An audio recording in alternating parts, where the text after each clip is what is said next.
Nothing into something. No handouts, I don't need nothing. Nothing into something. No matter what, I'm 10 toes down to the shit. They praying on my fall, ain't no way that I'ma quit. I'm coming for it all, I don't wanna have to pick. I want it, I'ma get it. And if I have to bet, I get it on my own. Oh yeah, I can get it on my own. Oh yeah, I can get it on my own. Oh yeah, I can get it on my own. Oh yeah, I can get it on my own. Get it out the mud, turning nothing into something. I'm good on that big love, no handouts, I don't need nothing. I had to be alone just to see how much I've grown. Don't gotta hit my phone, cause I can get it on my own. So pretty much, y'all all hear the stories of some of the legendary dudes from C-74. For me, one of the dudes that was ringing bells, you know, before the homies came out, shout out to all the homies, but before there was the homies, there was dudes that was holding it down, and one of the dudes that was holding it down is C-74. Here you go, right here, Bam Bam.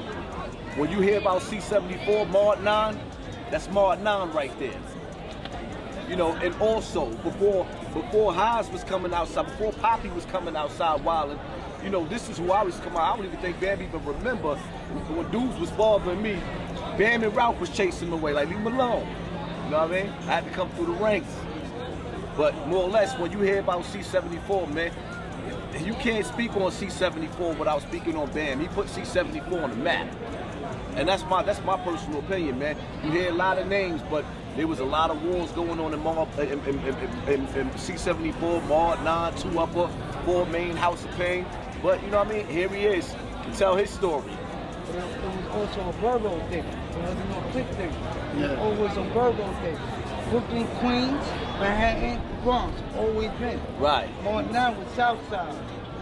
Manhattan, Bronx, bam, Brooklyn, Manhattan, Queens on the other side. Beach side.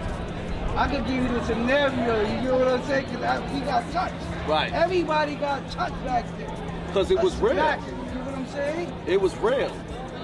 During them days, the squad used to sleep in the hallway because the alarms was going off. Stand by early. And by no means, right, look, we gonna set the record straight. By no means we glorify none of this. We just giving you the real and the raw uncut of what it was back then. And we're gonna give you the uncut version, we're gonna give you the clean version. We're gonna give you some emotions. We're gonna give you every side that you can possibly imagine on prison, life. That's the problem. That's exactly what the problem is. Everybody that I saw, and there's some people that I probably didn't see through their story, but everybody that I watched that did the story of being in the penitentiary, I'm like, yo, where is the pain at? This is what you don't hear, the pain. Right. Well, like, you know, when you see a brother get on that phone, and then you hear that scream, you know that somebody died, and it probably was his mother. People leave out the pain that comes along with the penitentiary. So our main objective is to give you all sides of it and make you understand that it's not the place that you want to be. All right, look, let me just give you a quick understanding of the pain. Between my two homies right here, right? Look, this all is three of y'all. All three of us, but who you lost when you was gone, when you was in prison? He lost his moms. Now that's one of the worst experiences you could go through, to lose your moms while you're in prison. Who you lost when you was in prison? I lost my moms after like 3 months of being in. I lost a 9-year-old sister in the hands of a family member. I lost a 22-year-old brother that was right under me. I lost my pops.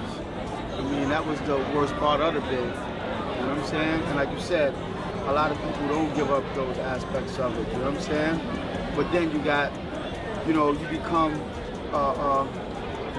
you desensitize yourself. You dig what I'm saying? As the time goes on. The longer you win, the more bumps you run into, the tougher you become.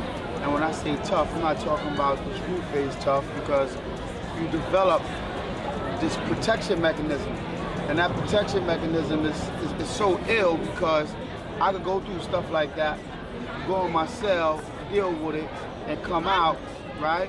And you will never know that I just lost my mom. You will never know that I just lost a 9-year-old sister. Because what happens is, you know that you don't have a monopoly on those type of times.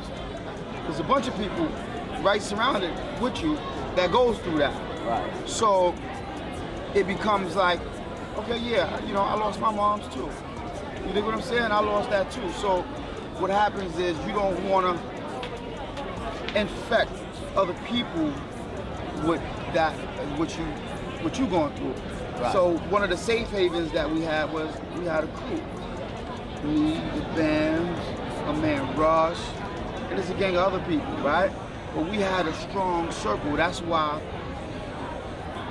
we could be at the front gates or the doors when band walk out. Because it was a fraternity amongst us. You dig what I'm saying? With no type of gang aspect to it. It was a brotherhood, if anything. So we amongst ourselves, when one of our girls or wives left us, you dig what I'm saying? Like, it didn't matter what nobody outside those crews thought about us, right? We had each other. Situations that's worse than dead child letters. See, my thing is this, right? When you, like you said, right, you was fortunate enough to beat a lot of the situations that you was faced with, right? And I say fortunate because that's exactly what it is.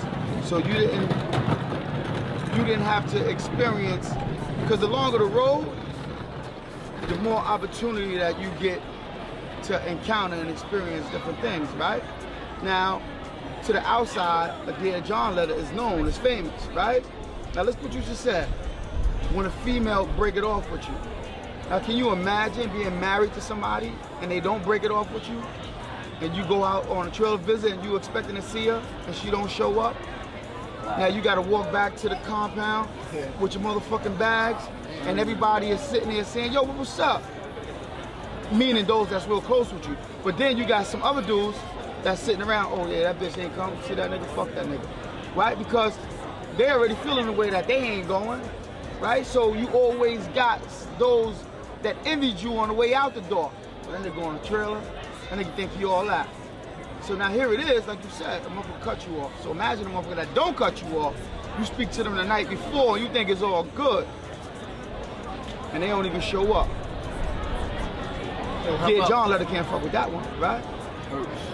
So outside of you losing your moms, what other type of pain did you experience in prison? So no, hold on. Let's take it back for a second. The sentence when you blew dry. Yeah. When you